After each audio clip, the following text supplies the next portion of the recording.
अंडरवर्ल्डच्या गँगवॉरमध्ये सुद्धा नैतिकता पाळली जाते की काहीही झालं तरी कुटुंबियांना हात लावायचा नाही.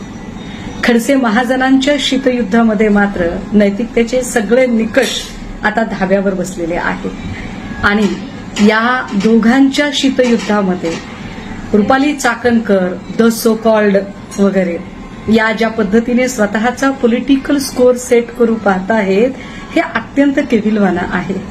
मुळात जी केस नार्कोटिक्स डिपार्टमेंटकडे आहे आणि त्या केसचे कुठलेही तपशील हे फक्त आणि फक्त त्या डिपार्टमेंटलाच डिस्क्लोज करायचा अधिकार आहे. त्या चाकणकरांचा तोंडचोंबडेपणा येतो कुठून? चाकणकरांना अधिकार दिला कोणी? चला 1 मिनिटासाठी आपण असं गृहीत धरू की महिलांच्या संबंधाने विषय येतो म्हणून, पण मग चाकणकरांकडे कुणी या पद्धतीने कुठल्याही प्रकारे तक्रार केलेली आहे का? एखाद्या तरी पीडितेने चाकणकरांकडे तक्रार केलेली आहे का?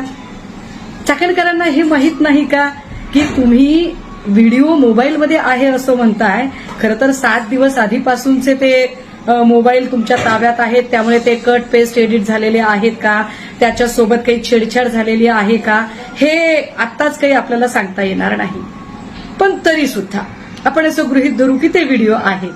पण असे व्हिडिओ किरीट सोमय्याचे तर चक्क चॅनलवर चालवले गेले. किरीट सोमय्याचे व्हिडिओ चक्क चॅनलवर चालवले गेले, तेव्हा रुपाली चाकणकर नेमक्या कोणत्या बिळात बसल्या होत्या बरं?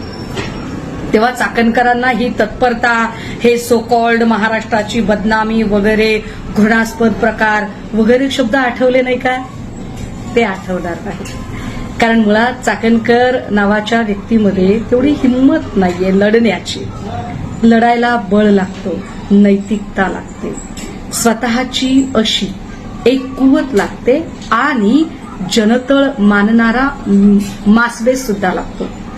यापैकी कुठलीही पात्रता चाकणकरांच्या अंगी नाही. फार फार तर अजितदादा आणि तटकरे साहेब या दोघांनी लाडावून ठेवलेलं एक पात्र जे जमेल तसं सिलेक्टिव्ह पद्धतीने व्यक्त होत राहतं. ज्या पात्राला कोथरूडमधल्या मुलींच्या सोबत काय झालं, वैष्णवी हगवणे प्रकरणाचं काय झालं, रिंकी बक्साला किती वेळ न्याय मागत होती, निर्मला यादवचं काय झालं, किंवा महाराष्ट्रातल्या अशा अनगिनत केसेस आहेत, बदलापूर प्रकरणाचं काय झालं, सोनपेठ प्रकरणातल्या अल्पवयीन मुलीच्या अत्याचाराचं काय झालं, या सगळ्या प्रकरणांमध्ये अजिबात बोलायला वेळ नव्हता. त्यांना वेळ नाही. त्यांना त्यांची पॉलिटिकल स्कोर सेट करण्यासाठी जास्त वेळ आहे. Chakankar, get well soon. तुमचा हा गलिच्छपणा जो चाललेला आहे ना, हा गलिच्छपणा लोक ओळखून आहे.